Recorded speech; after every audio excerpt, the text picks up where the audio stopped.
y vamos a usar de referencia la mini guía para el pensamiento crítico que les envié en el grupo de WhatsApp. Si ustedes revisan el orden de los archivos, después Ujú. de, después de los sesgos cognitivos, viene un archivo con un nombre muy raro que dice Concept Sans Tools.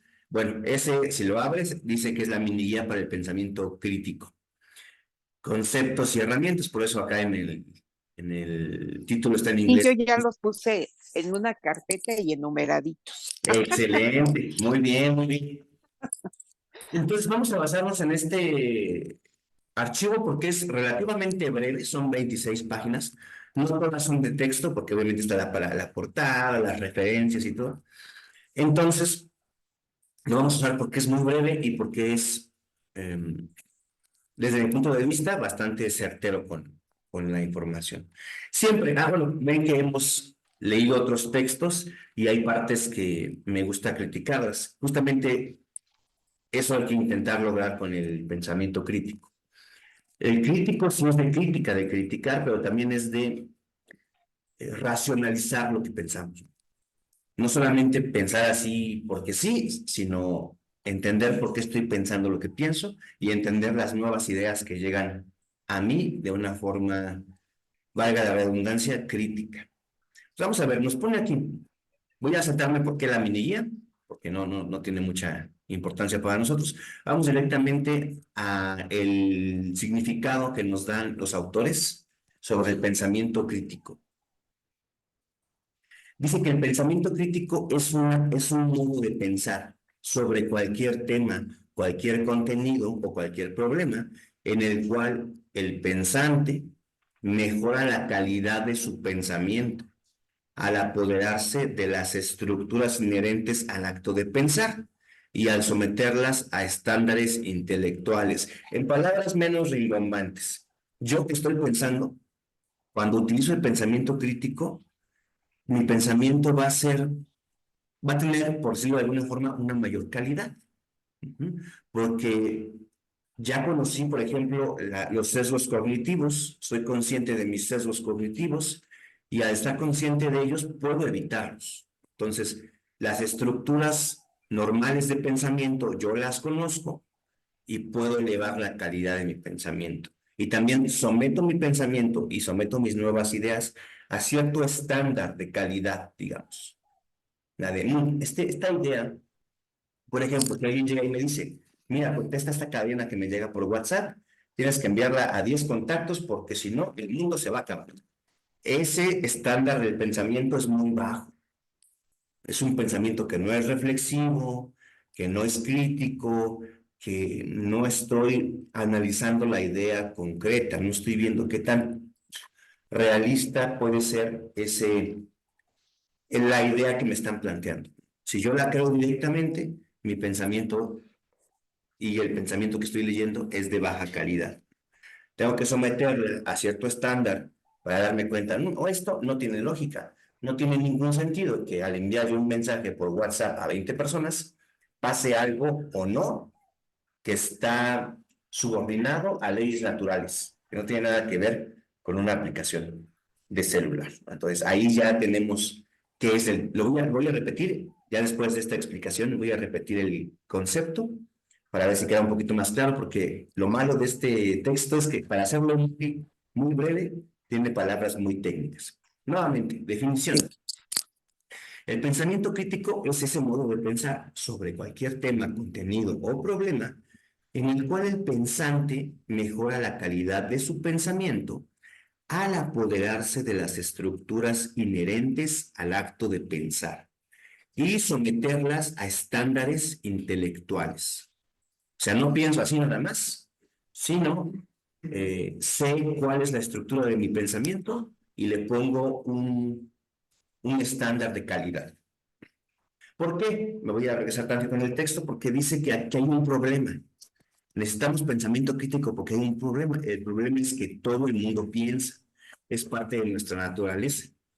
Pero mucho de nuestro pensar por sí solo es arbitrario. Está distorsionado, está parcializado, está desinformado o está prejuiciado. Ajá. Que son temas que ya hemos platicado. Hablamos de la distorsión cognitiva. Es arbitrario porque yo pienso así y ya me vale. Yo así defino. Está parcializado porque obviamente yo veo una parte de la realidad. ¿Se acuerdan de la fábula que les platiqué la semana pasada donde están los sabios ciegos que quieren, les presentan un elefante, cada uno ve una parte del elefante, pero no lo ve completo. Ellos tuvieron un pensamiento parcializado, Ah, no vieron una totalidad. Estaban viendo la realidad, pero una realidad pequeñita, parcial. También el pensamiento está desinformado. Puedo yo dar una opinión, puedo pensar algo sobre un tema y no tener la suficiente información. Y necesito información para poder crear un pensamiento muchísimo más, vamos a usar la palabra que hemos estado usando, con una mejor calidad, que mi pensamiento sea de mejor calidad. Necesito informarme sobre algo para pensar mejor sobre eso algo. O el prejuicio, que ya también platicamos del prejuicio, que tiene su función evolutiva, tiene su función para el cerebro, pero puede causar que nuestro pensamiento sea de una menor calidad. Dices, bueno, a pesar de todo esto, sin embargo, nuestra calidad de vida y de lo que producimos, hacemos o construimos depende precisamente de la calidad de nuestro pensamiento. El pensamiento de mala calidad cuesta dinero, cuesta calidad de vida y cuesta muchas más cosas, ¿no? Un pensamiento de excelencia, sin embargo, debe ejercitarse de forma sistemática. ¿Por qué cuesta dinero el pensamiento? Porque yo puedo pensar en poner un negocio y al no estar informado ajá. sobre el tipo de negocio que quiero poner, al no estar informado sobre qué necesito, sobre cuánto necesito invertir, sobre cómo funciona el que yo pueda recuperar mi inversión y empezar a generar ganancias, si no tengo toda esa información, pues voy a elegir incorrectamente qué negocio voy a poner, dónde lo voy a poner, qué beneficios voy a ver y puedo cerrar mi negocio antes de tiempo porque me desesperé, pensé que iba a ganar mucho dinero desde ya, o puedo cerrar mi negocio después de lo que debió ser adecuado. Tengo que entender el riesgo del negocio, tengo que comprender muchas cosas que mucha gente no toma en cuenta al momento de poner un negocio, para la redundancia. Entonces me puede costar dinero el no tener un pensamiento de buena calidad.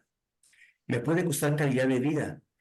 A lo mejor tengo una mala elección para matrimonio, por ejemplo, porque me dejo llevar por la parte emocional, por la atracción física, y no tengo un pensamiento crítico sobre lo que voy a hacer, ¿no? No tengo suficiente información, tengo un sesgo, tengo diferentes cosas que van a hacer que yo elija algo de lo que después me puede salir mal. Es como las Ujú. parejas que se casan a los 2 meses, ¿no?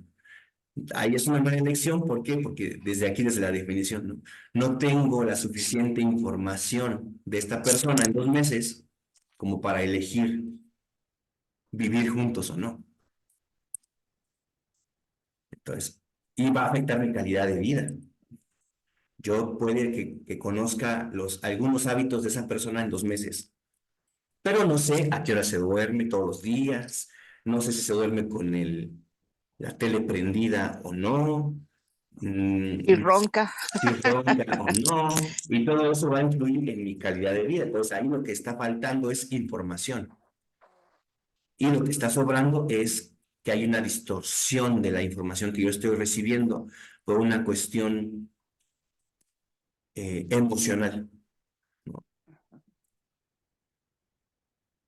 Bueno, obviamente, te casas con alguien por afecto. Es una parte del por qué te casas en la actualidad con una persona. Pero tienes que entender que en los primeros meses de una relación, tu pensamiento está distorsionado por las emociones. Recuerda que la emoción y la atracción física y el enamoramiento son emociones que van a generar química en tu cerebro y que van a distorsionar tu pensamiento.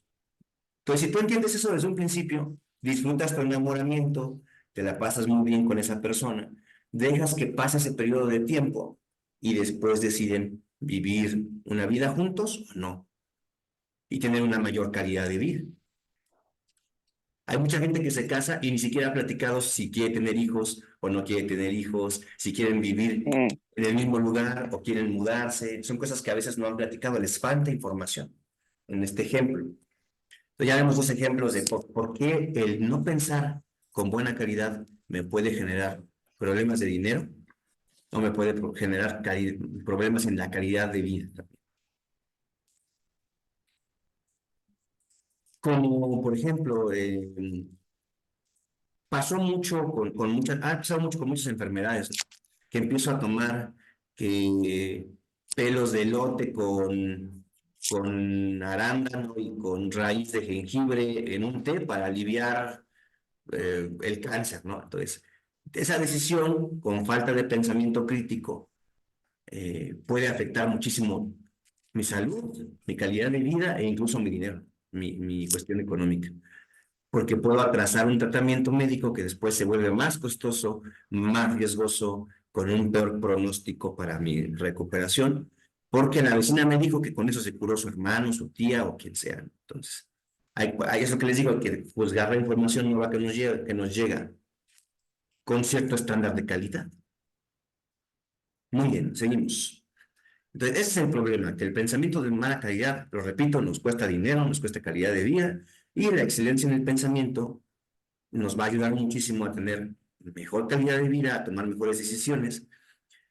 Y también tenemos que tomar en cuenta que esta excelencia del pensamiento debe ejercitarse. Tenemos que constantemente estar intentando tener el pensamiento crítico. ¿Por qué? Porque si yo tengo un pensamiento crítico como resultado, voy a poder formular problemas y preguntas vitales con claridad y precisión. Al momento de pensar, de meditar sobre un asunto, voy a formularme mis propias preguntas con una mayor calidad, con una mayor precisión, y voy a tener un orden en mi pensamiento mucho mejor. Voy a poder llegar a una mejor solución de lo que me estoy preguntando.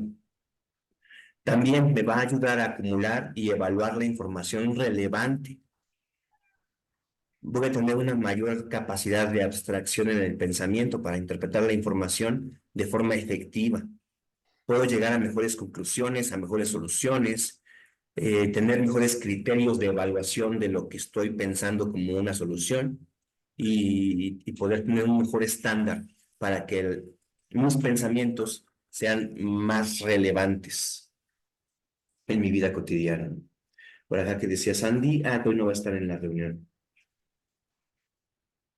Y también al idear soluciones a problemas complejos, la comunicación con un pensamiento crítico va a ser mucho más efectiva. Y puedo comunicar un problema de una forma más clara y puedo plantear soluciones de una forma más clara.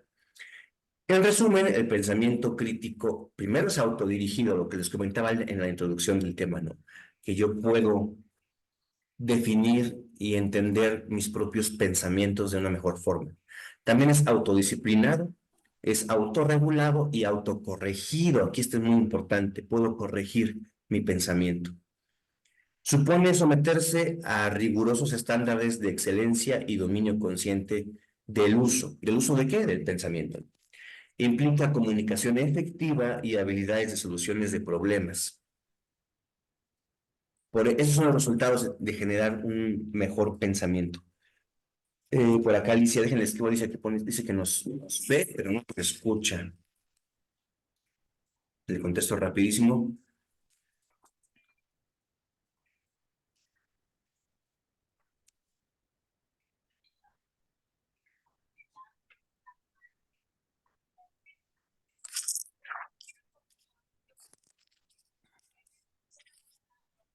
A ver si ahorita lo lee. Es que a veces no entra el audio directamente. Vamos a ver aquí dónde está Alicia. Tiene la manita levantada, pero... ya tiene... no tiene audio, Alicia. Bueno, pero ya le contestamos. A ver si ahorita lo puede leer. Muy bien. Elementos del pensamiento. Déjenme les pongo esta imagen en la pantalla para que la veamos todos juntos. Déjenme hago que quepa en la pantalla y la revisamos. Vamos a ver, se las comparto ahí aquí mismo en Zoom. Entonces, es la imagen que sigue, esa página que sigue, que dice, es un círculo que dice elementos del pensamiento. Aquí la pueden ver, pero también está en su archivo. Vamos a ver, voy a empezar Puntos de vista. Voy a empezar ahí en puntos de vista, si quieren pensar en revisar dónde está. Puntos de vista. ¿Qué es el punto de vista? Es un marco de referencia, es una perspectiva que tengo sobre un tema, es la orientación con la que voy a llegar a un tema. Yo ya tengo un punto de vista sobre algo. Hay que tratar de revisar en qué está sustentado mi punto de vista. Porque va a ser mi marco de referencia. Si yo pienso que toda la comida es mejor picante y de repente me llega alguien con comida italiana, por ejemplo, con una pasta que no pica nada, o con una comida que es medio agridulce, mi punto de vista puede ser sesgado, ¿no? Tengo un marco de referencia sesgado. Yo puedo pensar que esa comida, desde antes de probarla, seguramente es mala, porque no es picante, es agridulce, fuchi. Entonces tengo un marco de referencia ya. A eso se refiere el marco de referencia. ¿Qué más hay? Hay propósito del pensamiento. ¿Cuál es mi objetivo con pensar lo que estoy pensando? Si no tengo ningún objetivo, pues está bien, pero tengo que saber por qué no tengo ningún objetivo. Tiene que haber una pregunta en cuestión, ¿no? Para poder pensar sobre algo, tengo que resolver un problema en mi mente. Tal vez no de forma práctica, pero sí en mi mente. Tengo que plantearme un asunto. Tener un problema no significa que eso forzosamente sea un problema, sino que tengo que tener justamente plantearme un asunto para poder pensar sobre algo, tengo que plantearme ese algo de lo que voy a pensar. ¿Qué necesito más para tener un buen pensamiento? Información. Necesito datos, hechos, observaciones y experiencias. Aquí es bien importante los datos, los hechos, las observaciones que hago sobre algo y la experiencia sobre ese algo. Si tengo suficientes datos, hechos y observaciones, me puedo ahorrar también una mala experiencia. O las experiencias de los demás también pueden ayudarme si yo no tengo experiencia sobre ese tema. Te voy a poner aquí un ejemplo, ¿no? Consumo de drogas. Si yo veo los datos, mucha gente tiene problemas de consumo de drogas. Los llevan, algunos casos, a delinquir. Eso es un hecho, ¿no? En algunos casos, no en todos, pero en una cantidad importante de casos, los llevan a delinquir. La mayoría de las drogas, si no es que todas, generan daños cognitivos. Si yo he observado gente que tiene problemas cognitivos por el consumo de drogas, me puedo ahorrar la experiencia. Puedo no tener yo consumo de drogas, no experimentarlo y decidir no consumirlas usando como base los datos, los hechos y las observaciones que tengo a mi disposición. Luego viene la interpretación, la inferencia. Yo llego a una conclusión, llego a una solución como esta. Elijo no consumir drogas. ¿Por qué? Porque asumo que el daño que me pueden hacer, el costo económico que pueden tener, es mucho mayor que la experiencia que me brindan. Gasto mucho dinero, me afectan a mi salud cognitiva demasiado como para que valga la pena. En mi caso. Se te oye cortada la voz, Mario. Si ahorita vi que ya me marcó aquí ahora voy a seguir aquí comentando. Díganme si mejora. Creo que ya mejoró, ¿no? Aquí ya está un poquito mejor. ¿Aquí ya me escuchan bien? Hola, Sí, hola. Perfecto. sí, Muy bien, muy bien. sí. Entonces, Sí, sigamos Mario, las conclusiones. perfecto. Michael, No, nada más te estaba diciendo que sí escucho. perfecto. Muchas gracias. Perfecto. Después vienen los conceptos, hay teorías, hay definiciones, hay leyes, hay principios, hay modelos que me pueden ayudar con un pensamiento. Hay supuestos, suposiciones, presuposiciones, lo que se acepta como dado. ¿Mm? Hay implicaciones y consecuencias de mi pensamiento. Entonces, todos estos son los elementos del pensamiento. Y bueno, aquí dice que hay unos estándares intelectuales universales Que primero es claridad, que la claridad me lleva a la exactitud, la precisión y la relevancia, que me llevan a una profundidad del pensamiento, a una profundidad del tema sobre el cual estoy pensando, y que llevan a una menor o mayor importancia de eso que yo pueda estar pensando. Esto viene aquí abajo en el texto. Vamos ahorita a analizarlo más a profundidad. Sí. Después viene una lista de cotejo para razonar. Vamos, el cotejo es una comparación. Estoy cotejando lo que yo hago con lo que está en la lista. Punto número 1. Todo razonamiento tiene un propósito. Tómese el tiempo necesario para expresar su propósito con claridad. ¿Cuál es mi propósito de esto que estoy pensando, de este razonamiento que estoy haciendo? ¿Cuál es el propósito? Hay que tomarse el tiempo. Pensar ese propósito, entenderlo con claridad. Tiene que ser un propósito claro. Distingan su propósito de otros propósitos relacionados. Después dice, verifique periódicamente que continúe enfocado. Puede que yo tenga un propósito sobre algo y pasa el tiempo y ya no estoy enfocado en ese propósito. Entonces tengo que verificar periódicamente, se refiere a cada cierto tiempo, cada semana, cada mes, cada año, como tú lo necesites. Y por último dice que escojas propósitos realistas y significativos.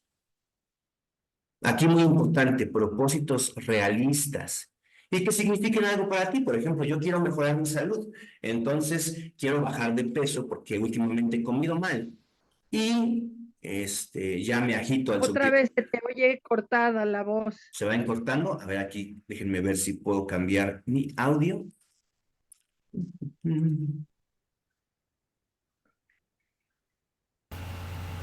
A ver ahí cómo me escucho, peor o mejor. Medio peor, ¿verdad? Se oye un ruido raro.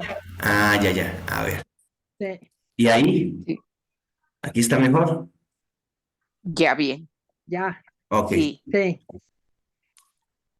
Sí, de repente hay un tipo de audio donde puedo captar mejor la voz, pero se oye el ruido de alrededor. Tengo un vecino que es soldador. Bueno, hace más cosas y se oye su Ah, ok. se oye su Sí, sí, algo así se oía. sí, mira, sí alcanza a captar el audio del vecino. Pero mira, ahorita ya lo quitamos, ya no se escucha ese ruido y creo que ya se oye un poquito mejor. Pero ahorita está Ujú. perfecto. Excelente. Sí. Segundo punto aquí en el tema del razonamiento. Todo razonamiento es un intento de solucionar un problema, resolver una pregunta o explicar algo. Entonces, por ejemplo, el razonamiento de consumo o no consumo drogas. Ah, pues justamente eso es una pregunta. ¿Consumo o no consumo? Yo decido consumir solamente, en mi caso personal, yo consumo solamente alcohol. Procuro consumirlo de forma moderada. ¿Por qué? Porque ya hice un razonamiento. Hay una pregunta. ¿Consumir sustancias que alteren mi pensamiento o no? Decido que sí, pero solamente una. Y en forma moderada. Y las demás no. Aquí dice, tómese el tiempo necesario para expresar la pregunta en cuestión. Es esta, ¿no? ¿Consumir o no? En mi caso, en este caso hipotético, o puede ser casarme o no casarme. Puede ser una pregunta. Un problema. ¿Es correcto? No voy a profundizar en estos temas. Es ejemplos de problemas, ¿no? ¿El aborto debe ser legal o no? No vamos a ahorita a llegar a una conclusión nosotros. Son ejemplos de problemas. ¿Debo casarme o no debo casarme? O al contrario, ¿debería divorciarme? ¿Puedo solucionar los conflictos con mi pareja? ¿Cómo puedo comprarme el auto que quiero? ¿Cómo le puedo explicar a la persona que está frente a mí lo que siento? Esos son algunos razonamientos. Estamos resolviendo un problema, una pregunta o explicando algo. Y entonces seguimos. Tómese el tiempo necesario para expresar la pregunta en cuestión. formule la pregunta de varias formas para clarificar su alcance, para que sea más claro en tu mente. Seccione esta pregunta en subpreguntas, en más preguntas. Identifique si la pregunta tiene solo una respuesta correcta, si se trata de una opinión o si se requiere que razone desde diversos puntos de vista. Es importante revisar todo eso. Es mucho trabajo, ¿no? Ya de repente hacemos razonamientos que no tienen ni la mitad de lo que llevamos. Porque también el cerebro lo que quiere es ahorrar tiempo y energía, eso lo entiendo. Pero hay que meditar sobre un tema, sobre todo los temas importantes. Hay que meditarlos. Tal vez no con toda esta guía que yo la abra y la lea así completa y resuelva mi problema, pero sí tener en mente algunos puntos importantes. Tercer punto, todo razonamiento se fundamenta en supuestos. Yo estoy suponiendo algo. Cuando yo estoy pensando sobre algo, yo ya tengo supuestos, ya tengo unas ideas previas. Hay que identificar eso. ¿Cuáles supuestos tengo? ¿Y son justificables o no? Considere como sus supuestos dan forma o determinan su punto de vista. Ahorita, por ejemplo, no quiero que compartamos ahorita nuestra opinión, pero todos tenemos una opinión sobre las protestas en la calle. Todos tenemos una opinión sobre temas controvertidos como el aborto, como el uso de drogas, si deben ser legales o no. Yo ya tengo una idea, ya tengo supuestos de eso. Hay que identificar qué supuestos tengo sobre los temas y analizarlos, ¿son justificables o no? ¿Y qué tanto esos supuestos van a determinar mi punto de vista?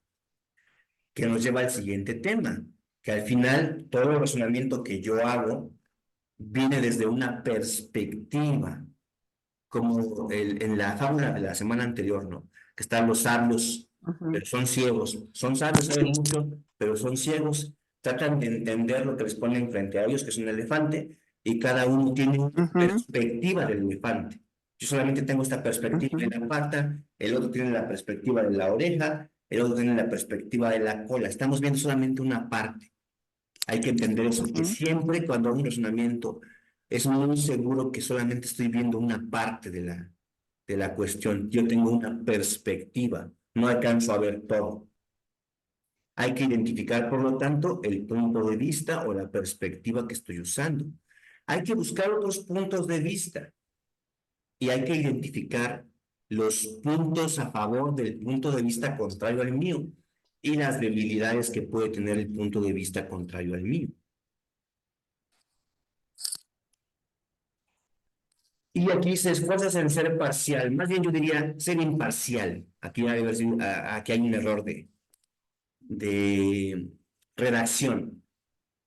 Hay que intentar ser imparcial en todos los puntos de vista, analizar todos los puntos de vista.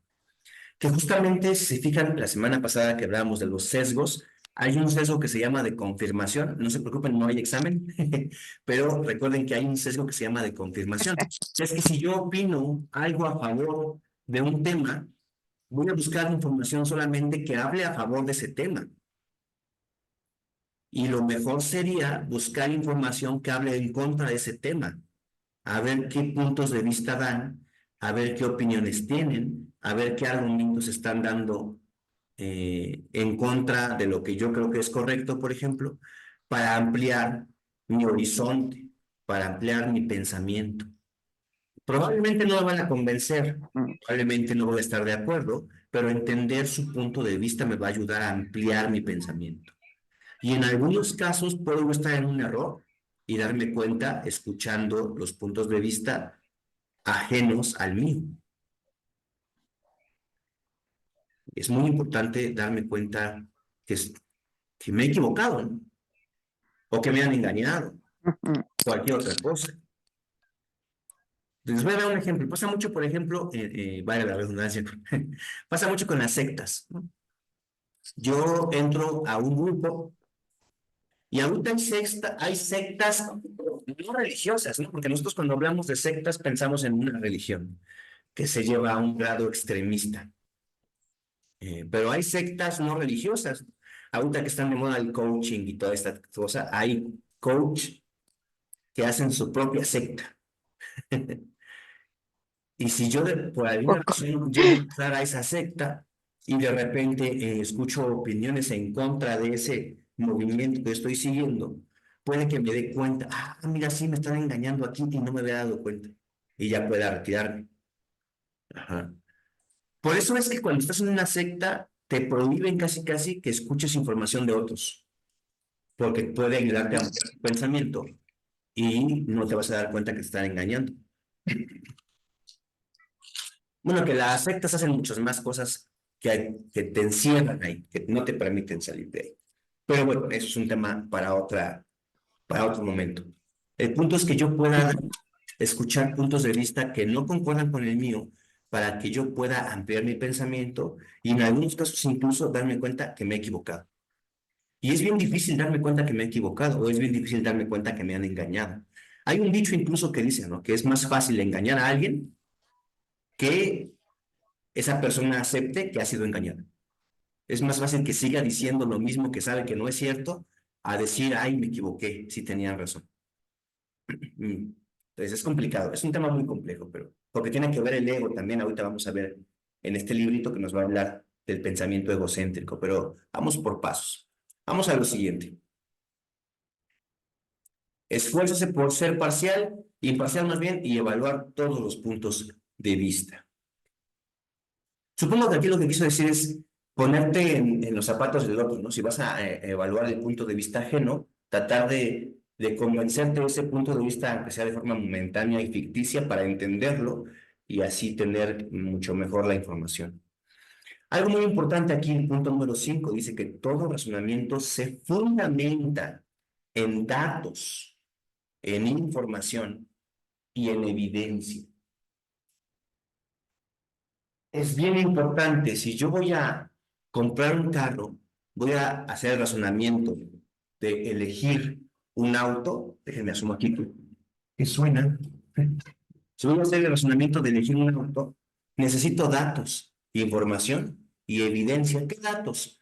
Pues todo lo referente al auto, si es seguro, si tiene bolsas de aire, cuántas bolsas de aire tiene, qué tipo de freno, qué tipo de caja, informarme cómo está su mecánica, es buena mecánica, es mala mecánica, es con gasolina, es híbrido o es eléctrico, qué ventajas tienen, qué contras tienen, qué dice los expertos, ¿no? Leer información sobre los expertos, qué dicen ellos, comparar, no quedarme con un experto, sino ver al menos tres. Eso lo que nos enseñaban desde la prepa, ¿no? En, en metodología de la investigación, ¿no? Por lo menos mínimo tres fuentes y revisar que no estén copiadas y pegadas, ¿no? Que el texto sea distinto. Si las tres fuentes confirman algo, bueno, puedo tener cierta confianza en esa información. Si tienen datos contrarios, pues entender eso, que la información está todavía confusa, tiene que cambiar.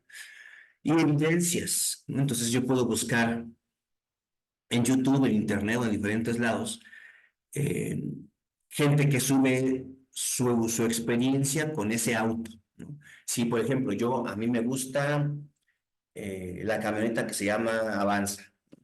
Entonces, buscar su información, cuánto cuesta, qué créditos tiene, qué mecánica tiene, cómo es el chasis, quién lo fabrica, etcétera, etcétera. Toda esa información.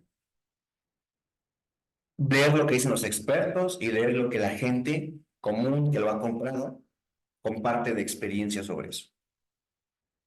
Bien, dice aquí, limite sus afirmaciones solamente a aquellas apoyadas por los datos que usted tenga. Aquí nos recuerda el tema de asertividad. No sé si recuerdan esta parte, pero la asertividad decía que siempre expreses desde ti y digas si lo que dices, bueno, lo que dices lo sientes, lo piensas o lo sabes o lo crees. Es muy diferente a afirmar, no, la Tierra es plana. ¿Por qué? Porque sí, no. Yo creo, porque he encontrado videos o porque me han dicho esto o aquello, que la Tierra es plana. Yo no creo eso, ¿eh? Es un ejemplo. Yo creo esto. No estoy seguro, ¿no? ¿Por qué? Porque la evidencia disponible en realidad nos dice que no, que la Tierra eh, no es redonda, tiene otro nombre, pero es en una forma similar a una bola, ¿no? A una pelota. Entonces, por qué digo eso? Porque hay una evidencia, hay datos y hay información, toda la evidencia disponible nos dice que la Tierra es redonda. La evidencia o la información que habla sobre una Tierra plana no tiene una evidencia sustentada, ¿no? Por eso. Entonces, hay que afirmar solamente aquellas cosas que podemos afirmar. Y si no lo podemos afirmar, podemos decir claramente de una forma asertiva que es algo que yo siento, que es algo que yo pienso. Y también en mi mente decir, bueno, pensar algo, creer algo o sentir algo no es lo mismo que saber algo. Como cuando tienes pareja y, ay, yo siento que me está poniendo de acuerdo. Sientes, pero no hay una evidencia, no hay una información que te confirma. Si te confirma, entonces sí, ya lo mandas a la goma, ¿no? Pero, mientras tanto, más bien lo que puedes hacer es preguntar. Yo siento esto, yo siento, no es, ay, tú haces esto, no. Yo siento, recuerden el tema de asertividad. Yo siento esto. ¿Qué tienes tú para decirme de esto que yo siento? Por favor, dime qué piensas tú o qué sientes tú. Y ya ahí se puede llegar a una cosa. Pero bueno, entonces, cuando afirmamos algo, solamente podemos afirmar aquello que está sustentado en datos. Recopila información contraria a su posición, tanto como información que apoye lo que yo estoy pensando. Si yo estoy a favor de los autos eléctricos, voy a buscar información que me hable de lo bueno que son los autos eléctricos, y voy a buscar información que me diga que no son tan buenos, porque también contaminan, porque se manejan diferente, no sé, todo, lo que sea. Buscar información de la misma que yo pienso, pero también de la contraria. Asegúrese que toda la información sea clara, precisa y relevante a la pregunta que tú tienes, al problema que tú tienes. Y asegúrese de que ha recopilado suficiente información. Por ejemplo, lo que les decía, en metodología de la investigación nos dicen que por lo menos 3 fuentes, mínimo 3 fuentes. ¿Cuánto es suficiente información? Por lo menos 3 lugares diferentes donde yo pueda encontrar la información. Eso es muy importante. Por ejemplo, aquí yo les doy una información sobre asertividad. Si tú encuentras aparte un video en YouTube y aparte un libro, ves el video, ves el libro y ves que las 3 cosas, lo que viste en clase, lo que viste en el video y lo que viste en el libro, las 3 cosas no se contradicen, sino que todo lo contrario, concuerdan entre sí, entonces puedo tener cierta seguridad de que esa información es confiable. Y aquí hay algo muy importante. Esa información que yo estoy resubiendo, también, ¿cuál es su fuente? No vaya a ser la fuente de los deseos, ¿no? ¿De dónde el profe sacó esto que me está diciendo? Bueno, ya me mandó un archivo, ya vi que lo sacó de aquí. No lo sacó de, créanme por favor, sino que lo sacó de este libro, escrito por estas personas, ¿no? Ya. Bueno, ya sabemos, ya podemos rastrear de dónde viene esa información.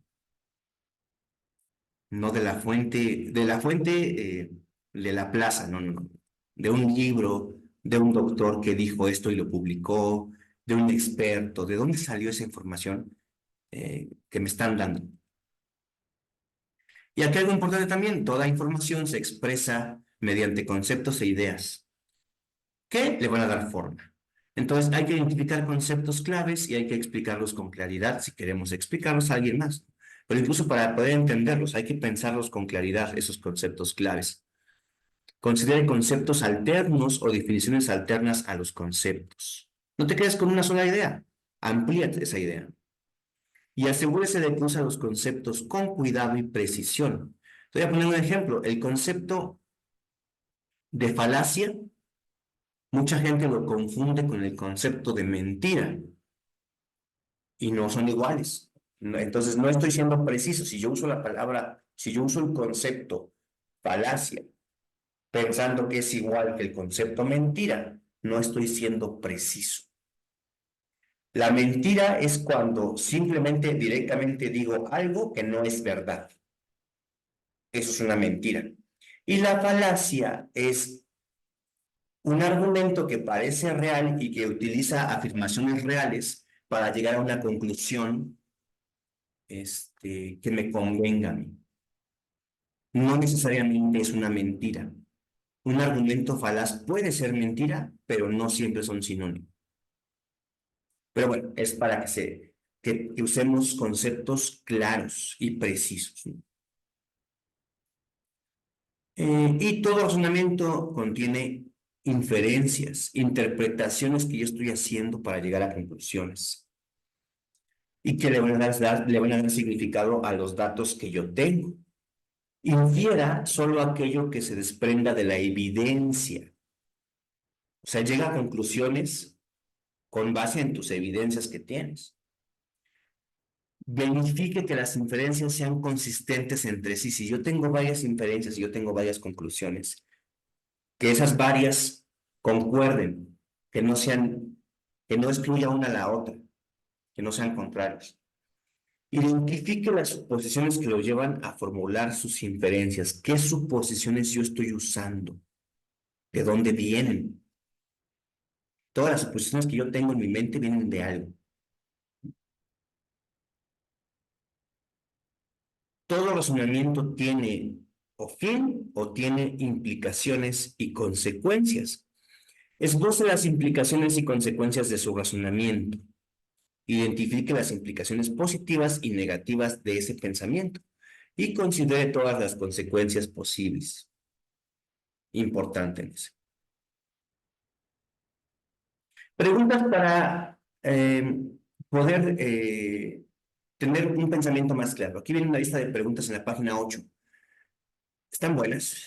Por ejemplo, el propósito. ¿Qué trato de lograr?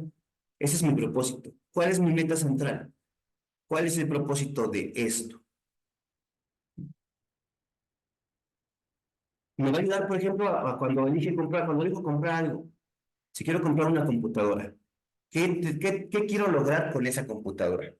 ¿Para qué me va a servir esa computadora? ¿Cuál es el propósito de que yo tenga esa computadora? Ah, yo necesito una computadora porque necesito entrar a internet, ver videos, comunicarme con mi familia y escribir un texto de vez en cuando. Es todo, ese es mi propósito. Ah, con ese propósito yo ya puedo iniciar un razonamiento que me lleve a elegir correctamente qué voy a comprar.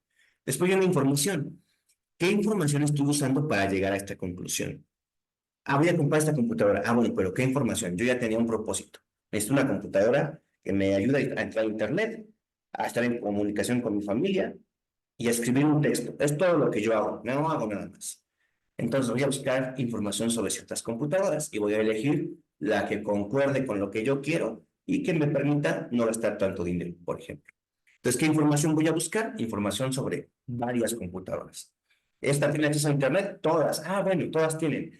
Esta tiene conectividad Wi-Fi, todas. Ah, bueno, entonces, todas tienen.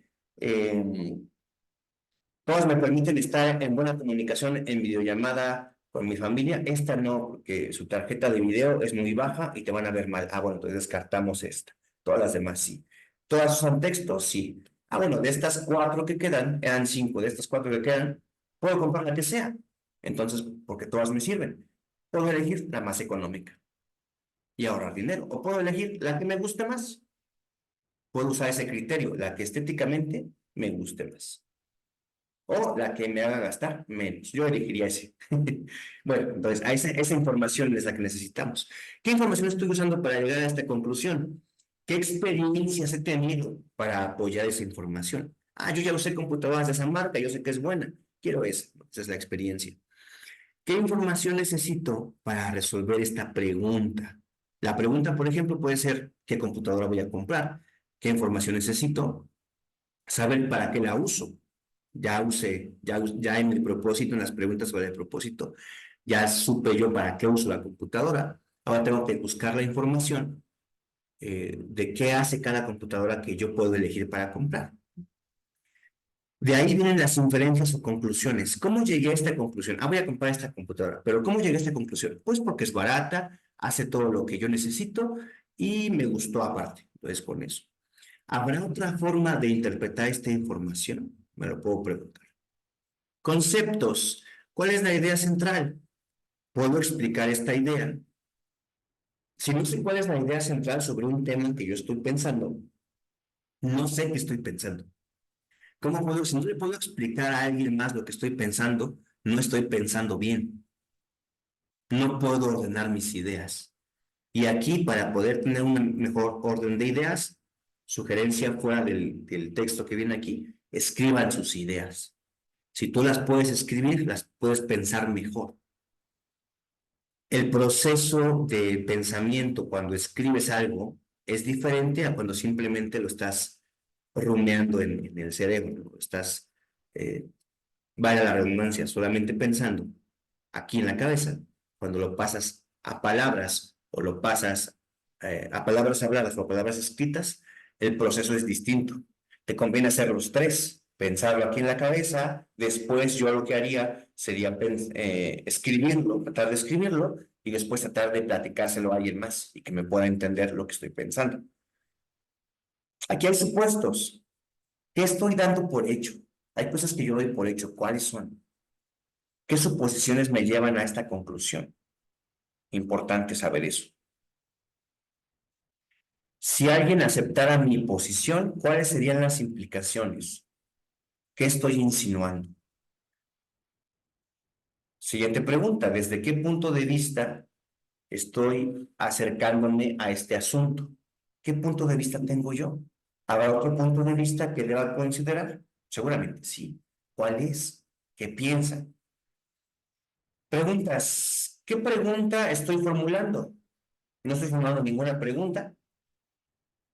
¿Qué pregunta estoy respondiendo cuando yo pienso algo? Hasta aquí dudas, preguntas o comentarios, chicas.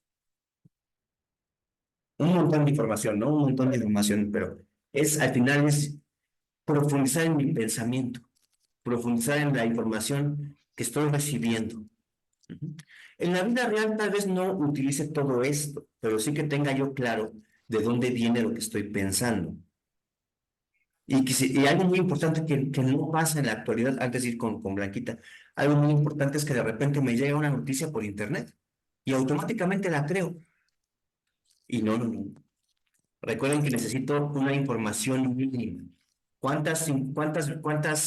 Si llega una noticia, ¿cuántas noticias tengo que ver? 3, por lo menos 3, y que no estén copiadas y pegadas. Si yo veo 3 periódicos con la misma noticia, con exactamente el mismo texto, lo copiaron. Entonces no son 3, llevo una. Tengo que buscar más, encontrar 3 diferentes fuentes y ya saber algo. Blanquita, ¿qué nos quieres comentar? Adelante, por favor. No, digo que esto nos sirve sobre todo cuando queremos tomar una decisión muy importante, ¿no? Por ejemplo, hacer un negocio, pues es una guía muy buena para hacer ya cuando se trata de algo que cueste más o una decisión más grande, ¿no? Comprar una casa, por ejemplo, algo que te va a costar dinero para tener una certeza de que estás haciendo la mejor compra o la mejor, este, el mejor objetivo o meta que te has trazado, ¿no? Claro, Esto sí sirve de guía, está muy bien. sí, nos sirve para tomar decisiones, claro, como bien dices, nos sirve para poder decidir mejor lo que queremos, pero también nos sirve para entender por qué pensamos lo que pensamos. Ni siquiera te pido que cambies de opinión sobre un tema usando esta información que estamos haciendo sobre el pensamiento crítico. No te pido que cambies de opinión, te pido que entiendas por qué piensas lo que piensas.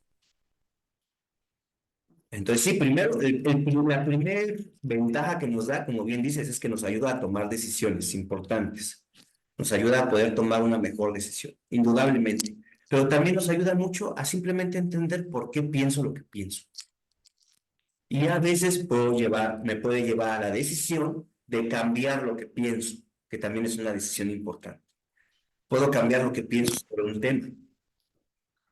Muy bien. Después dice, en la página 9, el problema del pensamiento egocéntrico. Este surge del hecho de que los humanos no solemos considerar los derechos y las necesidades de los demás. No solemos apreciar el punto de vista de otros o las limitaciones de nuestro propio punto de vista.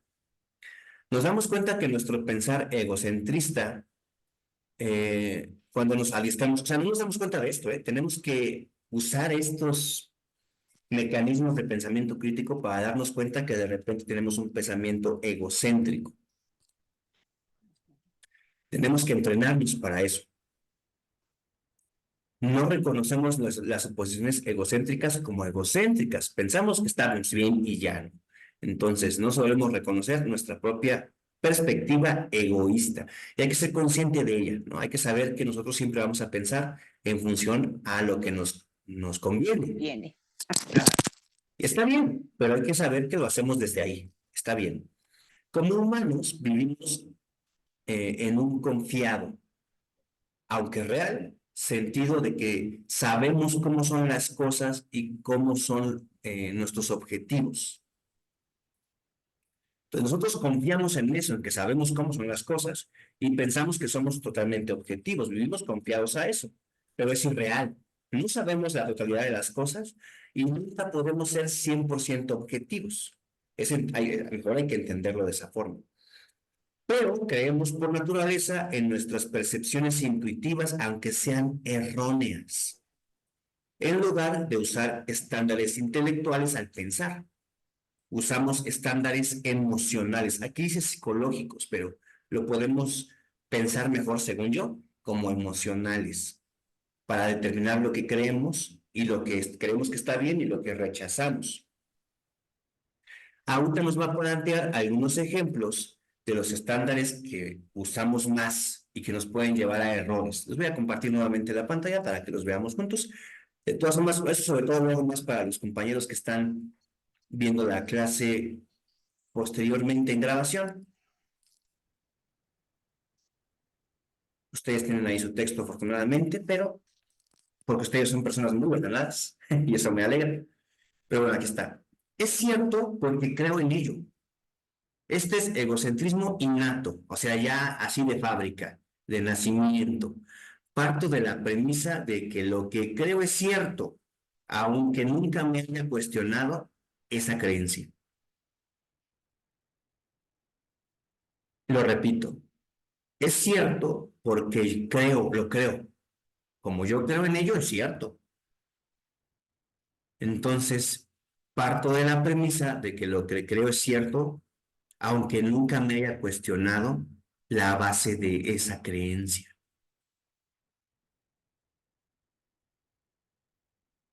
Sería buena idea cuestionarse la base de nuestras creencias. Todas nuestras creencias. ¿De dónde vienen? Ah, me la implantaron mis papás. Eso no es malo. Los papás van a educarte y al educarte implantarán creencias en ti conforme lo que ellos creen que es correcto. Entonces, no es malo. Ellos hicieron lo que creen correcto. Después tú como adulto debes cuestionar esas creencias y tú poder decidir, las mantengo, me gustan, porque esta información me la sustenta, o mejor cambio esto. Considero que esto hubo un error o son tiempos diferentes, hay unas perspectivas diferentes y esto que mis papás hicieron que yo creyera cuando era niño, ya no lo creo. Pero con el pensamiento crítico, valga la redundancia. Otro, es cierto porque creemos en plural. Es un sociocentrismo innato. Parto de la premisa que las creencias dominantes dentro del grupo al cual pertenezco son ciertas, aunque nunca haya cuestionado las bases de esa creencia. Por ejemplo, aquí nosotros los que vivimos en el centro del país decimos que es cierto que existen quesadillas sin queso, porque nosotros así las comemos y así las creemos. Y cualquier otra persona también, o sea, esto es sociocentrismo. Yo creo que esto es lo correcto porque yo y mi grupo social lo creemos. Y los demás hacen lo mismo. Los del norte dicen, este es el open vaso porque nosotros así lo creemos y así es, ¿no? Es también el sociocentrismo. Entonces, entender eso, que simplemente son diferentes formas de ver la misma cosa. Saber si yo soy de Monterrey, por ejemplo, no voy a llegar a la Ciudad de México a decir la quesadilla, pues se lleva queso. Si yo ya sé que aquí no le ponen queso, cuando yo vengo aquí, la pido con queso. Ah, bueno, la quiero de pollo, pero póngale queso. Y ya, simplemente entender, abrirme, no ser necio. Igual, el chilango, como dicen, ¿no? Cuando va a alguna otra parte del país, pues entender que si yo pido un esquite, no me lo van a dar. Tengo que saber cómo le dicen ahí. Y aquí hablo solamente de conceptos, pero también creencias. Ahorita solamente hablé de conceptos, pero también esto aplica a las creencias, como nos dice aquí. Muy bien, lo hablé en conceptos porque es un poco más sencillo, pero no me quiero meter en creencias, por eso ahí no me metí. Siguiente punto. Es cierto porque quiero creer. Quiero creer que vamos a estar bien con Donald Trump. Entonces, él es el mejor candidato. Quiero creer que es el mejor candidato. No tengo información, no tengo evidencia, es más, tengo evidencia contraria probablemente, pero esto debe ser cierto porque quiero creerlo. Son deseos innatos.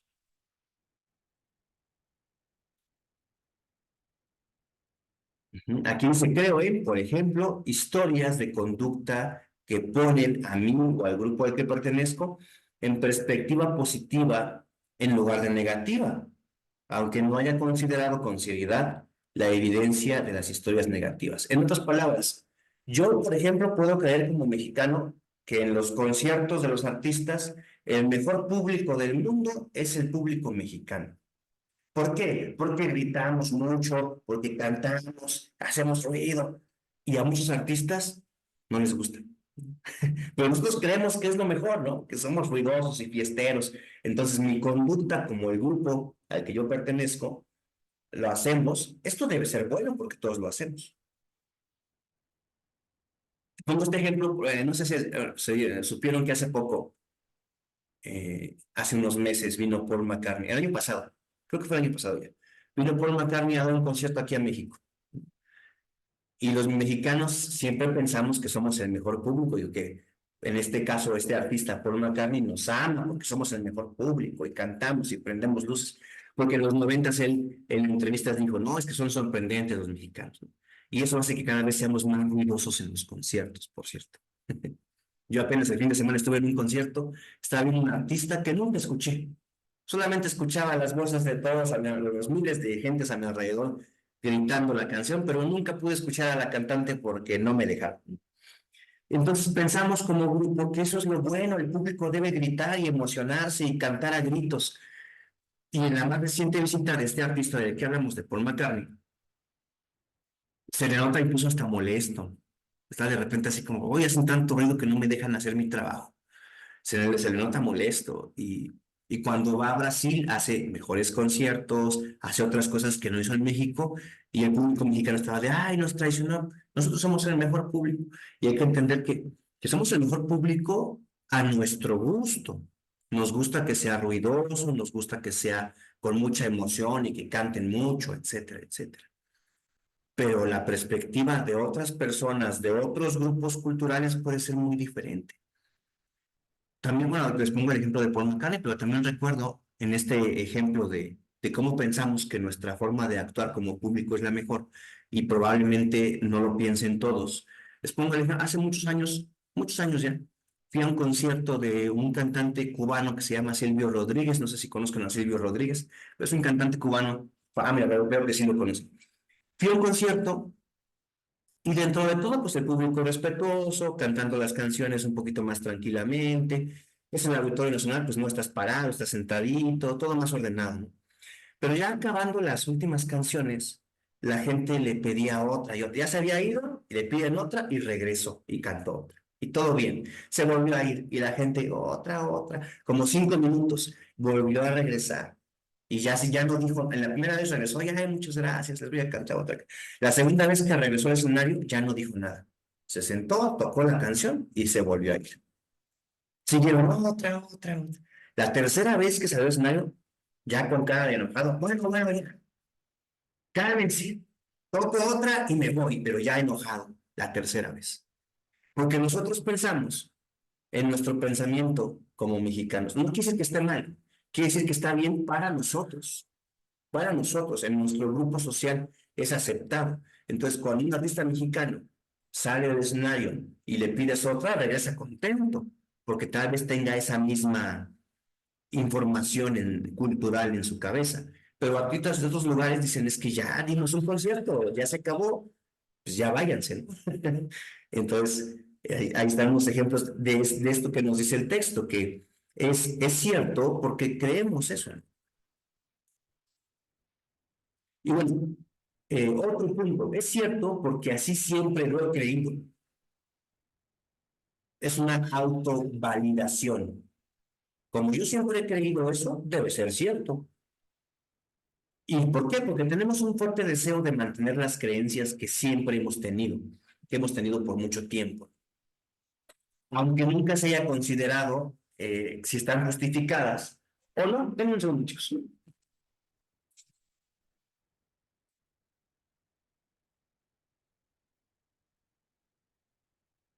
Listo, gracias. Sí, entonces hay que cuestionarme eso. Siempre lo he creído. Bueno, pero no por eso necesariamente va a ser cierto. Hay que cuestionarnos ese, esas creencias de la infancia. Otro punto, es cierto porque me conviene creerlo. Este es directamente egoísmo innato. Me aferro a las creencias que justifican que yo sea más poderoso, que yo tenga más dinero, que yo tenga ventajas, que las creencias que dicen que lo que yo hago está bien, aunque no tengan evidencia, no tengan raciocinio de lo que estoy creyendo, sino simplemente porque me conviene creerlo. Y aquí les decía algo más, ya que los humanos tendemos a evaluar el pensamiento siguiendo los criterios arriba mencionados, no es de sorprender que como especie no hayamos desarrollado un interés en establecer y enseñar estándares intelectuales legítimos. ¿Qué es eso? Estándares intelectuales es herramientas que me ayuden a pensar mejor, valga la redundancia, de forma muy básica. Esos serían los estándares intelectuales legítimos. Y por lo tanto, no es de sorprender que nuestro pensamiento sea defectuoso. Somos en realidad un animal que piensa, pero se engaña a sí mismo. Ahí nos queda una idea importante. Estamos pensando, pero ¿qué tanto de lo que pensamos es simplemente un autoengaño? Porque me conviene, porque siempre lo he creído así, porque es algo cultural, ¿no? Yo creo que hay que tratar de abrir la perspectiva. Hay que entender que nosotros tenemos una parte de la realidad, no la realidad completa. El hecho de que yo viva aquí me hace creer que siempre el invierno coincide con Navidad, por ejemplo. Pero si a un argentino yo le digo, oye, es que el invierno coincide con Navidad, él en su propia vivencia y en su propia creencia cultural va a decir, oye, estás loco, Navidad es verano, porque para él Navidad es verano, pero para mí o para un canadiense Navidad es invierno, y para un canadiense aún más, ¿no? Entonces, no es que estemos mal, es que estamos viendo diferentes partes de la realidad. El argentino, por supuesto, que vive la Navidad en verano y come cosas en Navidad que nosotros no comeríamos. ¿Por qué? Primero por cultura y segundo por clima. Para él hace un montón de calor y para nosotros no tanto. Y para un canadiense menos. Entonces tenemos diferentes partecitas de la realidad. Hay que entender primero eso. Y hay que entender que cada cultura es distinta y ninguna es mejor a otra, son diferentes. Yo aquí les comparto una experiencia. Cuando fui a Lima, cuando fui a Perú, no fui junto con ellos, pero ya habían ido un grupo de gerontólogos de la universidad en la que yo estudié, se fueron allá, tomaron un curso. Yo fui de puras vacaciones, me los encontré y pues ahí estuve con ellos, aproveché su autobús que les ponía en la escuela para yo también darme las vueltas por ahí. Aproveché eso, dejen quito esta manita aquí. Porque cuando pones la mano así, la detecta como si quisieras hablar. Entonces, compartí tiempo con ellos y vi que hablaban siempre así como, allá al aguacate, allá le dicen palta, ¿no? No le dicen aguacate, le dicen palta, y son grandotes así muy sabrosos, muy ricos también. Igual que los de acá, muy ricos, pero diferentes. Entonces ellos decían, no, es que este es aguacate, o la música buena es esta, la mexicana, y pues nada más te ves como un tonto en el extranjero diciendo que lo tuyo es lo bueno y lo demás está mal.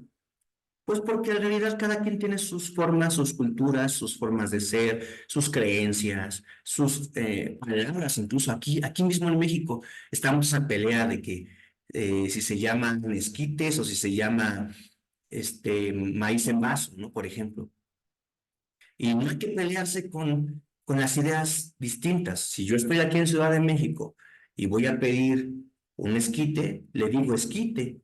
A mí, Mario, se me hace más razonable llamarle, yo no sé qué significa esquite, la verdad nunca me he interesado en saber qué significa esa palabra. Simplemente sé que es esa botana de maíz que puede ser con cremita y queso o puede ser con chilito y limón, que hay de diferentes tipos, pero yo sé que es ese, ¿no? Pero no sé qué significa la palabra. Entonces a mí Mario, se me hace más descriptivo el nombre de maíz en vaso, porque literalmente es una botana de maíz en un vaso. Es descriptivo. A mí se me hace más lógico ese nombre que el de esquite, que la verdad ni siquiera sé qué significa.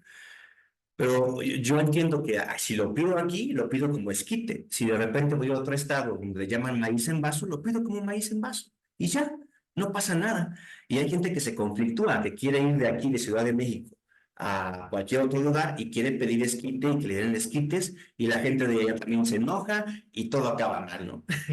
O igual, la gente que viene del interior del país y que quiere pedir maíz en vaso y el vendedor que está ahí en la Condesa ni siquiera sabe qué es el maíz en vaso. Entonces, eh, es como entender eso, ¿no? Estar abierto a eso. Es una forma también de tener el pensamiento crítico, entender que no hay por qué pelear lo que yo creo con lo que el otro cree, el nombre que yo le pongo a algo con el nombre que el otro le pone. Si yo ya me sé el nombre que el otro le pone y estoy allá en ese lugar, le voy a decir así.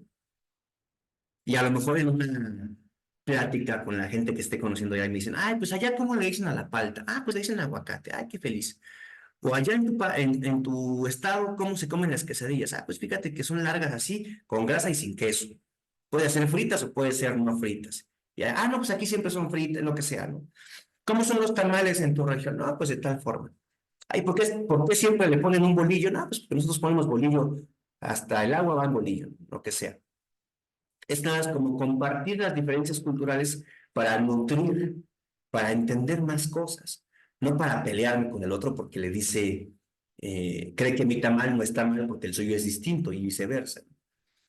Pero se refiere a estos puntos de que nos faltan estándares intelectuales, nos falta un pensamiento mucho más crítico, mucho más flexible. En lo crítico también debe haber la flexibilidad de entender que el otro tiene una perspectiva diferente a la mía. Y bueno, aquí nos hablan sobre los estándares intelectuales, vamos a ver cuáles son. Dice que la meta de los estándares es que las preguntas se fusionen en el proceso de pensar. Aquí habla sobre estudiantes porque es una guía para estudiantes, para que un estudiante de cualquier carrera universitaria pueda tener un pensamiento crítico.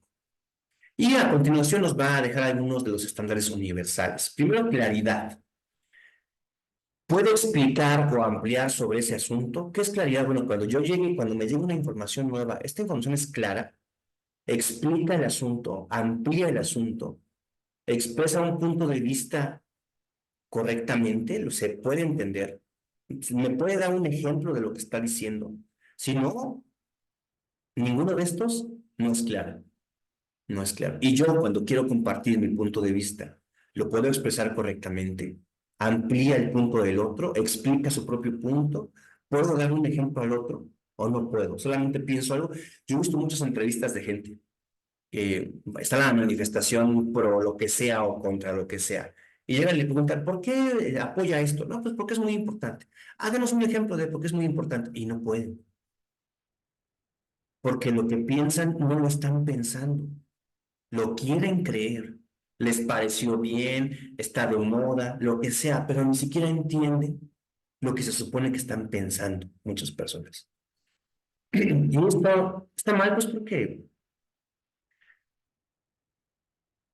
hay gente que hace cosas y no sabe ni por qué las hace, ¿no? Como ir a una manifestación, no sabe ni por qué, cree que está bien, cree que es correcto, va porque van sus amigos, pero no sabe por qué. Y es importante saber por qué, ¿no? Los acarreados. Exacto, puede ser eso también. Bueno, ahí son otra finalidad, por su lunch y sus 100 pesos, Así. pero hay que En eso cuidar. pensé yo también. Sí, ¿verdad? Entonces hay que tener mucho cuidado, hay que tener un mejor pensamiento, un pensamiento más crítico, que nos va a evitar llegar a eso. Porque al final estás evaluando tu tiempo, estás evaluando tu opinión, estás evaluando tu propio pensamiento al no crear estos estándares en tu mente. Muy bien. Ujú. Siguiente. Ya vimos que la primera fue claridad, después exactitud. ¿Esto es cierto? ¿Cómo puedo verificar que esto que estoy diciendo es cierto? ¿Se puede corroborar? Un enunciado puede ser claro, pero puede ser inexacto. Por ejemplo, la mayoría de los perros pesan sobre 300 libras. Está dicho de una forma muy clara, pero no es real. La mayoría no pesa sobre 300 libras, que serían 130 kilos, ¿no? Es irreal. Entonces hay que ser exactos en lo que estamos diciendo. Y que sea exacto quiere decir que se pueda comprobar, que yo pueda verificar esa información que estoy diciendo. O aclarar dónde saco, ¿no? Puedo decir, en mi experiencia sucede esto. ¿Cuál es la fuente? Mi experiencia, nada más. Tú me puedes compartir, pues en mi experiencia es esta otra cosa, y entonces yo ya veo otra perspectiva.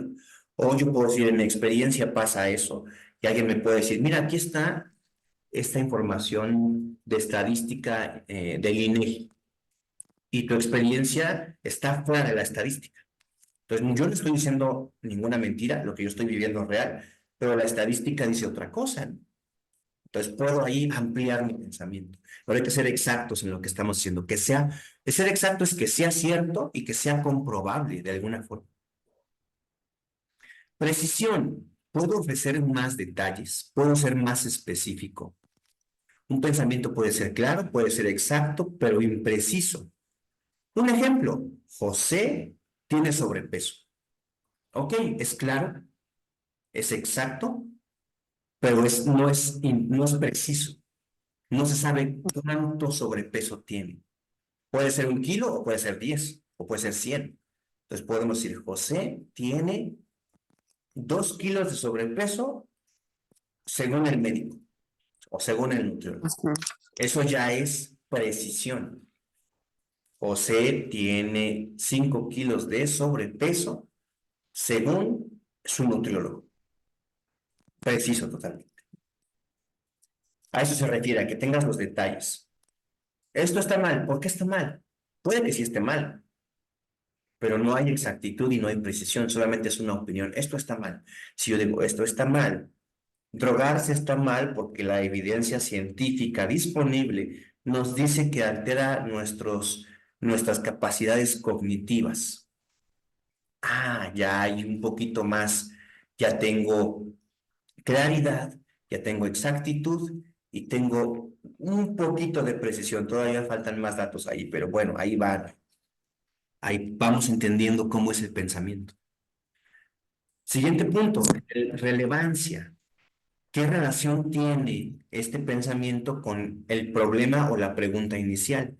¿Cómo afecta al asunto? Un planteamiento puede ser claro, puede ser exacto, puede ser preciso, pero puede ser irrelevante al tema que estamos tratando. Nos pone un ejemplo. Dice, a menudo los estudiantes piensan que se debe considerar, al calcular la calificación de un curso, la cantidad de esfuerzo que el estudiante puso en el mismo. Sin embargo, muchas veces ese esfuerzo nada tiene que ver con la calidad del aprendizaje del estudiante, en cuyo caso el esfuerzo no es relevante como parte de la calificación. A eso se refiere. Entonces, el alumno, a mí me pasó y a muchos compañeros, profe, es que pónganme más calificación porque yo me esforcé mucho. Primero, el esfuerzo es algo subjetivo. ¿Cómo mido tu esfuerzo? En la cantidad de horas que te tardaste. A lo mejor te tardaste mucho porque eres malo para hacer el trabajo. A lo mejor te tardaste mucho porque te distraes. A lo mejor te tardaste mucho por múltiples razones. Entonces, medir tu esfuerzo en el tiempo que te tardaste, pues no es un parámetro fiable. Eso es solamente un ejemplo, pero, profe, yo debo de tener 10 porque me esforcé. Bueno, te esforzaste, pero no es algo relevante. Lo importante era tu trabajo, tu examen, tu asistencia, etcétera, etcétera. No tu esfuerzo. Solamente que sea un curso en el que se estén midiendo cualidades de desarrollo humano y el esfuerzo sea uno de los tópicos que mides. Entonces ahí sí lo calificas y le pones una buena nota, pero si no, no. Pero depende de la relevancia. Si para mí que la calificación es relevante, lo cuento. Si no es relevante, no lo cuento. Entonces en mi pensamiento tengo que saber qué es relevante y qué no es relevante. Siguiente punto, la profundidad. ¿En qué medida la respuesta contesta la pregunta en toda su complejidad? ¿En qué medida considera todos los problemas del asunto? ¿Atiende la respuesta a los aspectos más importantes y significativos?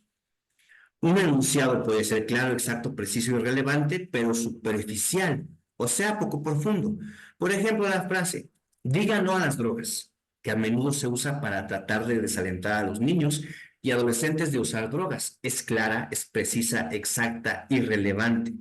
No obstante, carece de profundidad, porque trata un problema extremadamente complejo como lo es el uso de sustancias controladas entre los adolescentes, de una forma superficial.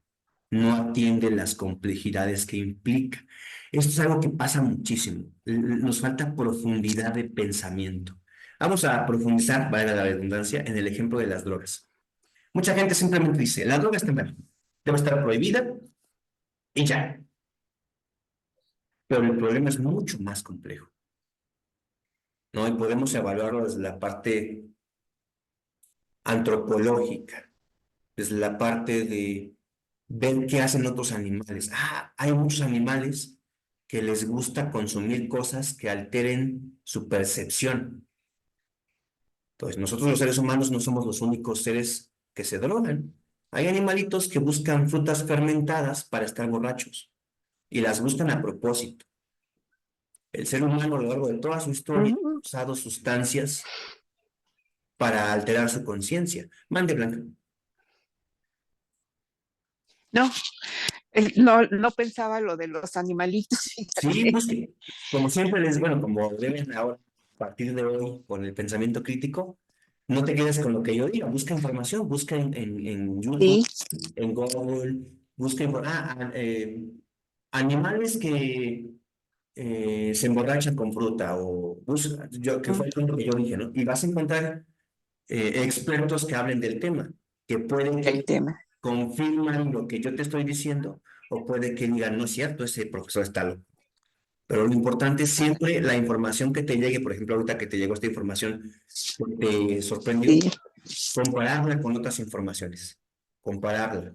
El profe dijo esto, vamos a buscar. No te quedes con esa sola idea. Busca más información. Sobre todo de las que te interesen. Porque es imposible buscar información, un montón de información sobre cualquier tema. Es imposible. No tenemos el tiempo, no tenemos la Ya se te fue energía. la voz. Ya se me fue. A ver aquí. A ver ahí, dime se si te ya va y viene. va y viene. A Sí, ver aquí, ya se ya, me quitó. sí, Entonces, siempre ya busquen te más oye mejor. información. Siempre busquen más información. Entonces, en el tema que nos propone el ejemplo, el de las drogas, pues es un tema complejo. Es un tema que tiene que ver por una cuestión económica, es un tema que tiene que ver con una cuestión social, es un tema que tiene que ver con una cuestión genética, incluso a veces, ¿no? Se considera que hay gente que genera adicción a las sustancias y hay gente que no, a la misma sustancia. Entonces es un tema muy complejo, el simplemente decir, no tiene las drogas, está bien, pero es muy complejo el tema.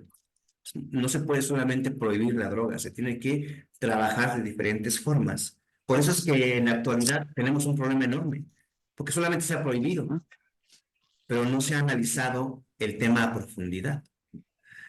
Apenas estos últimos años, ¿no? Se ha registrado, por ejemplo, el uso del cannabis, el uso medicinal del cannabis, como un relajante para gente que pueda dormir, para gente que pueda aliviar dolores.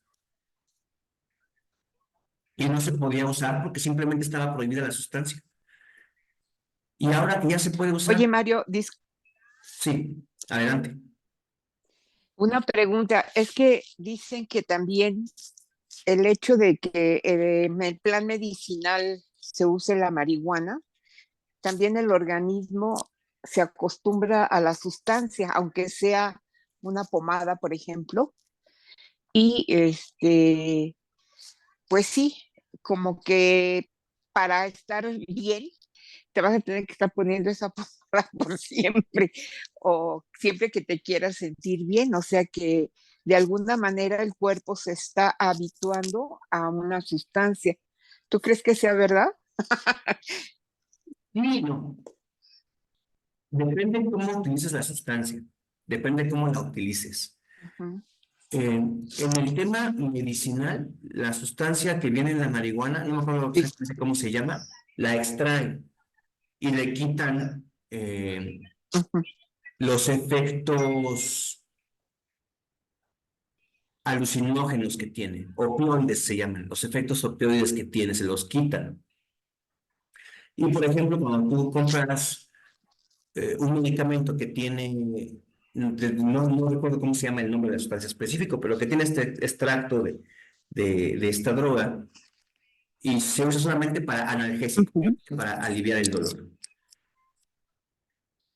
Eh, y sí va a haber personas que se vuelvan dependientes de analgésicos, pero no solamente de ese, sino de cualquier analgésico. ¿Crea resistencia a sustancias tu cuerpo? Sí, sí, sí, sí. Pero depende del uso. Si en pomada no, en pomada nunca. Por ejemplo, en pomada nunca. Ok. Entonces, ahí es como investigar, ¿no? Y algo muy importante, la gente que está comiendo, consumiendo gomitas de CBD, creo que se llama la sustancia, para relajarse o para dormir, no generan los efectos que sí genera alguien que fuma marihuana. No son iguales, Ah, ok. es diferente y no generan la adicción. Puede generar un hábito, pero no la adicción, porque mucha gente empieza ay, sí me dormí, y entonces la sigue consumiendo, aunque tal vez después ya no la necesite, pero la sigue consumiendo como hábito o porque dice, ah, solamente puedo dormir con eso, se vuelve un poco como placebo, ¿no? También a veces. Pero bueno, el Mm, punto es que los temas ok. complejos como las drogas, como el aborto, como muchos más temas complejos que hay en la sociedad, son complejos. Hay que Ujú. profundizarlos al momento de resolverlos, son cosas que normalmente las personas que hablan de esos temas no hacen, no profundizan. Pero hay que ver la importancia de la profundidad. Siguiente, amplitud. ¿A qué se refiere la amplitud? Déjenme ver. ¿Aquí me sigo escuchando decente o ya no? ¿Me sigo escuchando? Sí, sí, Perfecto. sí, bien. Entonces, la amplitud se refiere habrá que considerar otra perspectiva, una perspectiva más amplia. Habrá otra forma de examinar la situación. Desde un punto de vista conservador, ¿qué habría que considerar si el mío no es conservador? ¿Qué habría que considerar desde un punto de vista este, progresista? ¿No? Ampliar, o sea, amplitud justamente es eso, la palabra lo dice, ampliar tu perspectiva. No te quedes con esto que estás viendo tú, Trata de entender lo que está viendo el otro.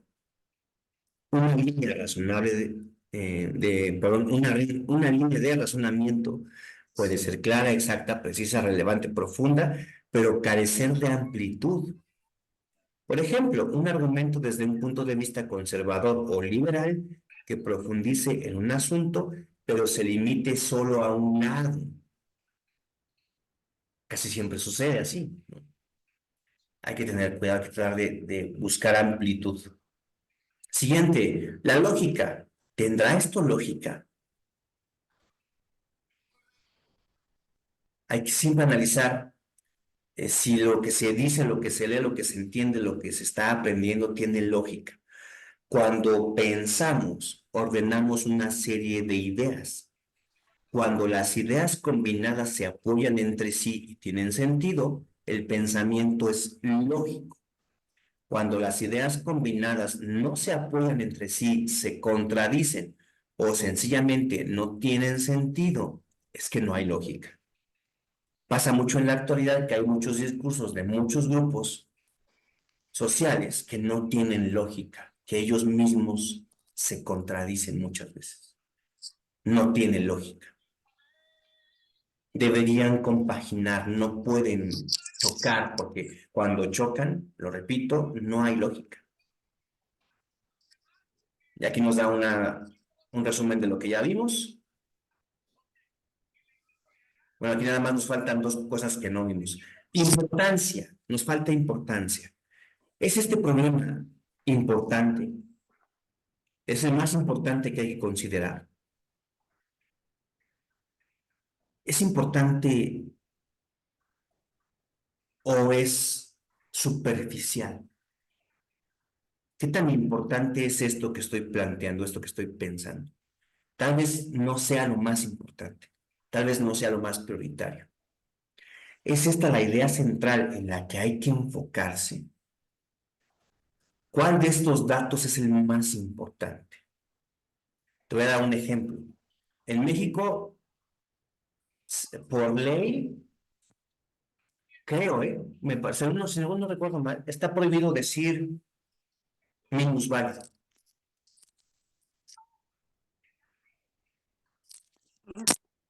Está prohibido, pero no hay rampas para gente con silla de ruedas. O no hay asientos suficientes especiales, por ejemplo, en el transporte público. O hay asientos, pero ¿cómo subes a la persona que está en su silla de ruedas o con su bastón y no puedes? Entonces, están haciendo Ajá. acciones para que se vea que trabajan, por ejemplo, prohibir el término minusválido. Que me parece correcto prohibirlo porque significa justamente eso, que es menos válido. Discapacitado me parece adecuado. ¿Por qué? Que tampoco les gusta, pero es la realidad. Hay una discapacidad física. ¿Cuál es esa discapacidad? Por ejemplo, la capacidad de caminar. No la tengo, entonces es una discapacidad. No hay que tenerle miedo a las palabras. De repente es... Ok. Y ahora se le llaman capacidades diferentes. Pues la capacidad diferente es que no puede caminar. Al final es una discapacidad. Entonces, se preocupan por eso Ajá. y eso lo vuelven lo importante, pero realmente lo importante sería hacer acciones que permitan que estas personas puedan tener una mejor calidad de vida. Por ejemplo, las rampas. Ajá. Yo he visto muchas rampas que son imposibles, que según tienen su rampa, pero están todas inclinadas. ¿Cómo va a subir la persona ahí? No se puede, se va a caer. Ni siquiera Deja la subida, la bajada. la bajada se va a ir volando, ¿no? O no asientos especiales en el metro, por ejemplo. En el metro, en la actual, ya hay asientos abatibles para que la persona pueda colocar bien su silla de ruedas ahí y ocupe ese espacio y esté más cómodo. Incluso se puede fijar la silla para que no se esté moviendo, ¿no? Con un velcro. En los vagones nuevos, pero hay vagones viejos que te ponen el reservado, el asiento reservado, y dice que también es para silla de ruedas, pero ¿cómo pasas a la persona de su silla de ruedas a ese asiento? Es ilógico, no es posible, no tiene Sí. sentido. Entonces, ese es el punto. ¿Es realmente importante este punto? ¿Es importante o no decirle discapacitado a una persona? O mejor, realizar acciones que permitan que esa persona que sufre una discapacidad objetivamente hablando, pueda vivir mejor, pueda tener una mejor calidad de vida y se pueda mover en la ciudad de una forma más segura y más eficiente. Entonces aquí es un ejemplo de la importancia. Están atacando un problema por la parte menos importante, que es cómo se le nombra a la persona, y están evitando la más importante, que es dar calidad de vida a sus ciudadanos. Un ejemplo. Justicia. Sí. Tengo un interés personal en este asunto, represento los puntos de vista de otros justamente. También eso es para el pensamiento. Muy bien, aquí nos da una guía, ¿no? Entonces, este es lo mismo, estamos repitiendo lo mismo, por eso me estoy saltando.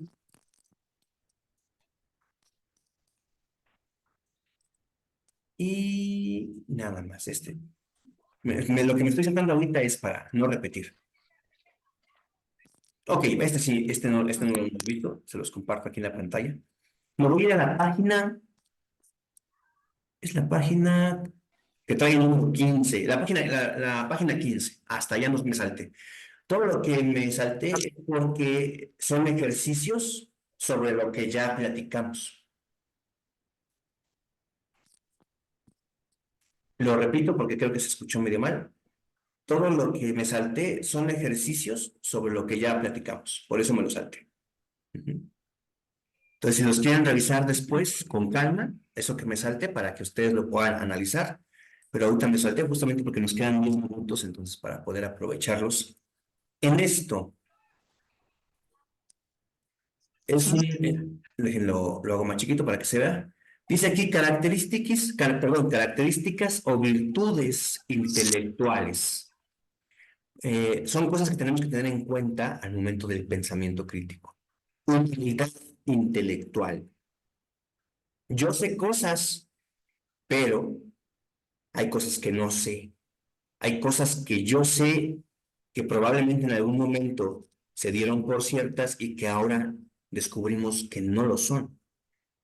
Entonces, la humildad intelectual es saber, ser consciente de lo que sé, pero saber que hay gente que sabe cosas diferentes o gente que sabe más, o que el conocimiento va evolucionando y puede cambiar.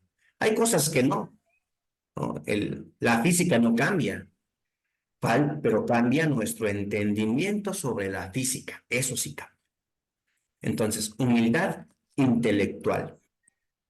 Imparcialidad. Tratar de abarcar toda la perspectiva completa, no solamente un lado, ni el otro, ni el tercer lado, sino ver todos los lados o intentar ver en la medida de lo posible todos los lados. A eso se refiere la imparcialidad.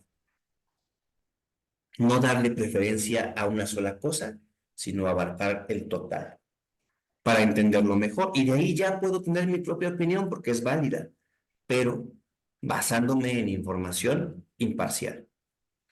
Perseverancia intelectual, mantenerme constante en el aprendizaje, mantenerme firme en la parte intelectual va a ser muy importante. Confianza en la razón, en el raciocinio. Es más importante el raciocinio a nivel intelectual que el dogma. El dogma es lo que creo cierto sin analizarlo. ¿Puedo tener dogmas? Sí, sabiendo que son dogmas. Y puedo asumirlos y aceptarlos y decir, yo creo esto y lo voy a seguir creyendo siempre y sé que es un dogma, pero lo quiero creer. Pero entender qué es eso, que lo quiero creer. Entereza intelectual, ¿no? Ser ético en la parte intelectual. Empatía intelectual. Entender al otro. Entender que tal vez el otro tenga menos información. Tiene que ver también la empatía con la humildad.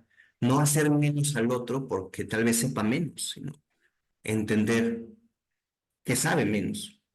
Simplemente entenderlo, ser empático con el otro intelectualmente hablando. Autonomía intelectual. Que yo solito, al recibir información, pueda discernir qué tan valiosa es esa información. Este es importante. Muy bien, siguiente punto, vamos a avanzar. Bueno, aquí vienen una comparación de las características, ¿no? La humildad contra la arrogancia. Ah, ok. Dice aquí que es la humildad es la carencia de pretensiones, no ser engreído. Ajá. Más bien tener el reconocimiento de los fundamentos lógicos o la falta de ellos en las creencias propias, entenderlos, ser humilde intelectualmente. Bueno, aquí es un poquito ampliar la información de lo que ya ahorita platicamos. Entonces me lo voy a saltar también para revisar lo que nos falta. Dice que hay 3 tipos de pregunta. Al acercarse a una pregunta, no recuerden que aquí dice pregunta cuando se refiere a un problema o a un tema a tratar simplemente. Al acercarse a una pregunta es útil identificar qué tipo de pregunta es. ¿Es una que tiene una respuesta definitiva? ¿Es una que requiere una selección subjetiva o requiere que uno considere selecciones antagónicas? Primer sistema. Bueno, primera pregunta dice, hay un sistema.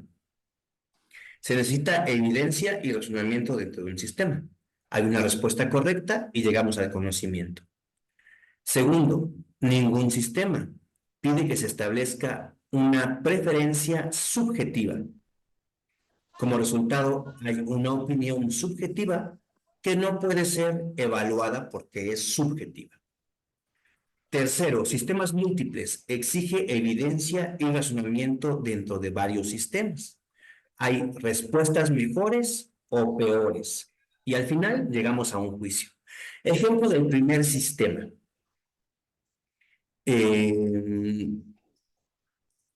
Por ejemplo, ¿esto que está aquí es un virus o es una bacteria? Hay que buscar evidencia, hay que tener una observación, se realiza un razonamiento, se llega a una respuesta correcta. Solamente puede ser virus o puede ser bacteria. ¿Qué es? ¿Es esto o lo otro? Nada más. Se llega al conocimiento. Ah, este es un nuevo virus. Listo, directo. Se crea conocimiento nuevo. Por ejemplo, el COVID fue un nuevo virus. Se estudió, se llegó a un conocimiento nuevo sobre este nuevo tipo de infección viral. Listo. Bueno, socialmente fue muy complejo, pero científicamente es, entre comillas, simple, porque llegamos a una sola respuesta. No hay varias respuestas. Es una. Segunda, no hay ningún sistema. Por ejemplo, voy al museo y veo 2 cuadros. Ay, este me gusta más porque tiene un perrito. Es una preferencia subjetiva. Como resultado, hay una opinión subjetiva. Este cuadro se me parece más bonito porque hay un perrito. No me puedes evaluar que mi preferencia sea mejor o peor que la tuya porque es subjetiva. Para mí es más bonito el cuadro donde está el perrito que el cuadro donde está un señor. Es subjetivo. A mí me gustó más porque a mí me gustan los perritos. Nada más. Tercer, múltiples sistemas. Lo que decíamos de las drogas, ¿no? Exige mucha evidencia, mucho razonamiento dentro de varios sistemas. Hay respuestas mejores o peores. O sea, puedes prohibir el consumo, pero se puede permitir el consumo en esta área, pero se debe trabajar con los niños desde la educación primaria para prevenir el consumo. Hay respuestas mejores y peores, pero hay muchas respuestas. Y al final se llega a un juicio. Yo puedo hacer un juicio. Yo, por ejemplo, tengo el juicio de que para mí es mala idea el consumo de sustancias ilegales por una cuestión de salud o una cuestión de seguridad y por una cuestión social. Para mí, ese es mi juicio. Y son los 3 ejemplos de preguntas. Hay unas que son directas. ¿Esto es blanco o es negro? Ah, no es ninguno, es gris, pero llegamos a una respuesta concreta y correcta. Otro, ¿te gusta Bad Bunny o te gustan los panchos? Ah, a mí me gustan los panchos. Es una opinión. Tercero, situación como la elección presidencial, el tema del aborto, el consumo de las drogas, los derechos humanos, la legalización de los cambios de género. Esos son de sistemas múltiples. Hay respuestas mejores y peores y llegas tú a un juicio pero no hay una sola respuesta. Hay muchas. Pues es importante entender eso. Revisa, claro que está buenísimo. Y bueno, lo que sigue, la plantilla para la solución de problemas. Pero bueno, esto lo vamos a saltar, porque es mucho más para un tema de pensamiento a nivel universitario. Y bueno, aquí dice que primero vas a ser un pensador irreflexivo, como somos la mayoría. Después vas a ser un pensador con retardo, o sea, todavía no piensas muy bien. Luego un pensador principiante. Tratamos de mejorar, pero no estamos practicando, dice aquí. Un pensador practicante. Reconocemos la necesidad de practicar regularmente nuestra forma de pensar. Pensador avanzado. Avanzamos, seguimos pensando y seguimos practicando. Y pensador maestro. Los buenos hábitos de pensamiento se vuelven parte de nuestra naturaleza, que sería el ideal. Tratar de siempre tener buenos hábitos de pensamiento, que son los que vimos. Y bueno, aquí viene una guía, una biblioteca guía. La información de este mismo librito, viene información sobre los autores, si le quieren echar un ojo para que vean de dónde salió esta información. La doctora Linda Elder y el doctor Richard Powell. Viene aquí de dónde vienen, qué han hecho, etcétera, etcétera, para que ustedes tengan la información sobre de dónde se sacó esta información. Siempre cuando un documento tiene estos datos, siempre tiene un sustento mayor, porque yo puedo rastrear quién es este, ¿no? ¿Quién es el doctor Richard Powell? Yo lo puedo rastrear y ver realmente si esta información es realista o no. ¿Quién es la doctora Linda Elder? Yo puedo buscar, pongo tu nombre en el buscador y me puede salir información.